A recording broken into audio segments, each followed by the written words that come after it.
Balik lagi sama aku Dian. Jadi video kali ini aku bakal bahas tentang investasi yang biasanya tuh disepelin sama anak-anak muda zaman sekarang nih. Tapi hari ini aku nggak sendiri, aku ditemenin sama 4 temen kece aku. Dalam video ini kita ngambil judul investasi di era Gen Z.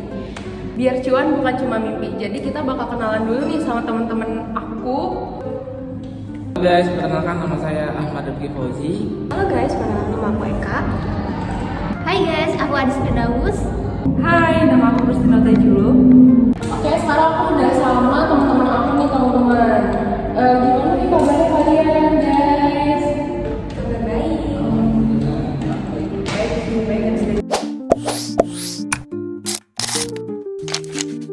Oke, jadi di video ini, yang sudah aku bilang tadi, kita akan bahas tentang manajemen investasi. Aku mau tanya nih, jadi kan banyak banget nih anak muda yang bilang, nanti aja deh, ini kan masih muda nih. Menurut kamu gimana sih, Ki? Sebagai anak muda? Soal investasi, kalau misalkan kan ada yang bilang tadi investasi itu nanti aja ya. Itu salah banget sih. Karena di waktu muda itu seharusnya yang pengeluaran itu kan belum tentu belum sebanyak nanti gitu kan. Jadi kita tuh harus memaksimalkan, dan investasi juga kan ada bunganya gitu kan. Jadi kalau misalkan kita investasi nanti sebagai contoh gini kan, di tahun 2020 lalu saya ngelihat emas itu kan masih di angka 500 ribuan. Sekarang udah angka 1.500.000 kan. Itu mungkin salah satu bentuk kenapa kita tuh di waktu muda tuh harus berinvestasi. Iya benar banget nih, kalau misalkan kita invest 200 ribu per bulan, 5 atau 10 tahun lagi kita bisa dapat uang itu jadi jutaan loh kalau konsisten. Tapi kalau ditunda malah rugi waktu sih. Iya sih, kadang tuh kita merasa kayak kecil, nggak berasa gitu ya. Padahal justru dari yang kecil itu bisa tumbuh besar, bener nggak sih? Benar banget. Iya betul banget, sekarang itu kan serba digital ya, apa lebih gampang gitu kan. Kalau dulu itu kan biasanya orang harus ke kantor dulu, ke bank dulu, kayak ada gitu. Kalau sekarang tuh udah pakai HP, 5 menit udah jadi. Betul banget. Benar banget tuh, jadi gak ada alasan lagi buat menunda investasi. Mulai dari kecil nggak masalah sih, yang penting mulai aja dulu. Nah, dengerin nih teman-teman nih, nggak apa-apa dari yang kecil dulu, jadi nanti lama-lama akan besar gitu.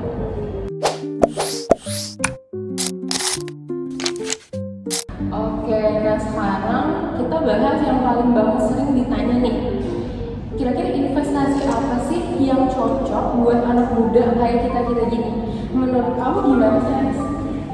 Kalau aku sih saranin dari yang domestik dulu ya, kayak reksadana pasar uang, karena resikonya lebih kecil tapi hasilnya tetap lebih tinggi dan tidak menggunakan sih. Nah, kalau aku pribadi sih aku lebih suka emas digital ya kak, soalnya dia simple, stabil, terus lebih fleksibel gitu, kayak bisa dijual. Kalau aku tim situ sih, soalnya dia itu kayak lebih aman, terus kayak lebih terjamin aja gitu. Tapi timbal hasilnya tergantung karakternya. Kalau aku sih lebih ke saham ya. Karena aku kan tipe orang yang suka risiko. Cuma dalam memilih saham itu aku tuh pengen untuk lebih jangka panjang. Jadi melihat itu dari prospek apakah perusahaan ini bagus atau tidaknya. Sama satu lagi mungkin ke emas yang asli sih fisik. Karena kan kita dapat fisik juga, dan untuk risikonya juga nggak terlalu ini kan, maksudnya nggak terlalu dia sangat tahan hasilnya. Berarti intinya tuh nggak ada yang paling benar ya, tapi yang harus disesuaikan sama profil kita masing-masing. Yes, dan satu lagi ya teman-teman, jangan ikut-ikutan cuma karena FOMO atau yang lagi ramai itu bukan investasi. Wah, banget nih buat Gen Z. Pokoknya jangan jadi investor musiman jangan FOMO. Kita harus bisa melihat profil dari resiko kita masing-masing. Jadi jangan FOMO ya teman-teman.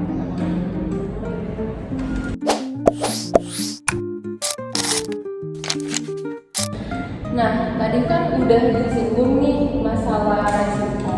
Kadang anak muda tuh pengen yang hasilnya tuh cepet, tapi nggak sadar kalau investasi itu ada networknya juga. Nih, menurut Christine, gimana sih caranya biar kita tuh investasi dengan aman? Menurut aku langkah pertama yang harus dilakukan itu jangan menyimpan seluruh uang kamu itu dalam satu tempat. Itu soalnya bahaya banget. Kamu itu bisa menyimpan duit kamu itu kayak ke reksadana, ke emas, atau ke tempat yang berbeda-beda. Kayak istilahnya diversifikasi gitu maksudnya. Diversifikasi maksudnya. Diversifikasi teman-teman. Jadi nggak cuma di satu instrumen aja ya? Iya, bagi-bagi gitu duitnya. Ada lagi yang mau? Satu lagi sih juga, kalau misalkan kita mau investasi, yang perlu pertama kali itu jangan pernah pakai duit buat kebutuhan.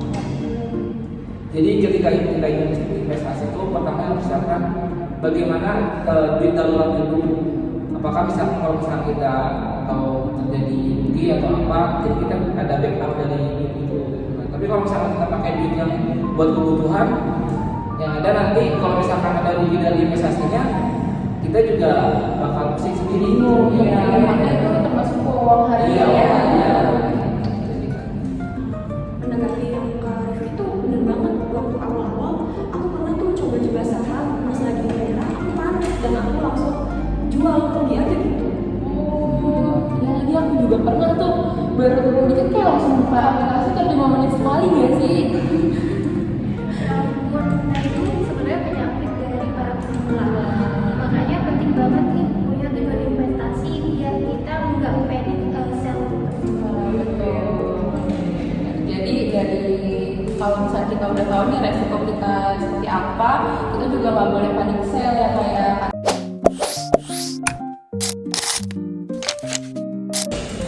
Oke, sekarang kita bahas tips praktisnya nih.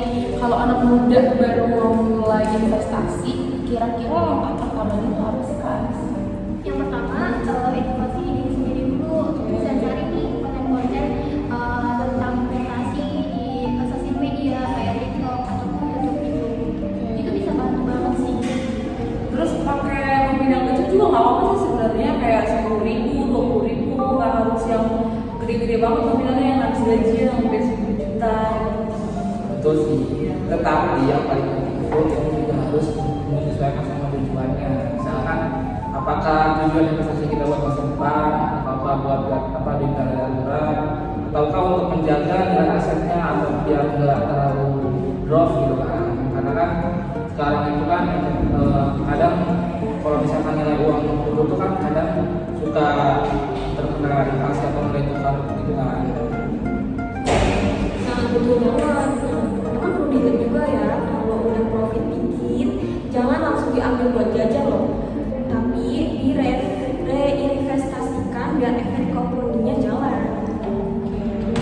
Wah, makin lama makin semangat nih dengerin tipsnya.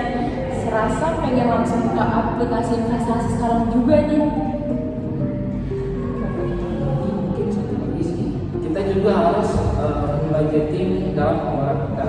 Misalkan kalau saya nih ya 50% itu buat kebutuhan. Nah, yang 30% itu untuk keinginan, misalkan kita ada mau beli apa gitu kan. Nah, yang 20% itu baru saya alokasikan buat investasi gitu kan. Oh, berarti dibagi per pos-pos gitu ya kayak supaya uangnya itu yang buat investasi itu nggak kecampur sama untuk yang kebutuhan lain. Sama mungkin memahamin bagaimana kondisi di pasar keuangan sekarang. Kita nggak tahu kan, kayak kemarin aja misalkan ada perang Rusia dan Ukraina kan itu kan mempengaruhi saham kan.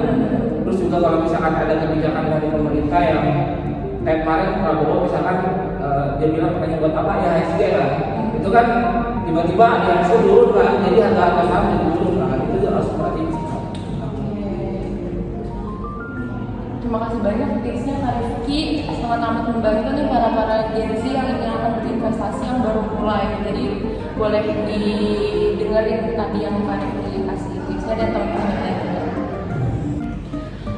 Oke gengs, jadi kita udah bahas beberapa segmen tentang manajemen investasi tadi. Jadi kesimpulan dari obrolan kita pada hari ini itu adalah investasi itu penting banget buat kita sebagai anak muda. Mulai dari kecil dan konsisten, dan jangan juga takut belajar. Betul, nah tujuannya juga diingat bukan untuk cepat kaya ya teman-teman investasi itu, tapi buat hidup lebih tenang di masa depan. Jadi mulai sekarang tuh buat investasi jangan nanti harus sekarang juga. Kalau misalkan ada duit nganggur atau apa harus disertakan gitu. Dan yang paling penting, jangan pernah bandingkan diri kamu sama orang lain, karena setiap proses orang itu berbeda-beda. Fokus sama tujuan kamu sendiri aja. Setuju? Banget kan? Bener. Yang penting itu, yang penting sabar, terus belajar dan nikmatin prosesnya. Oke, wah keren banget nih teman-teman. Makasih ya buat teman-teman semua yang udah nemenin aku untuk sharing tentang manajemen investasi pada hari ini. Nah, buat yang nonton, semoga obrolan kita ini bisa bikin kamu makin semangat buat mulai investasi. Sampai ketemu di talk show selanjutnya.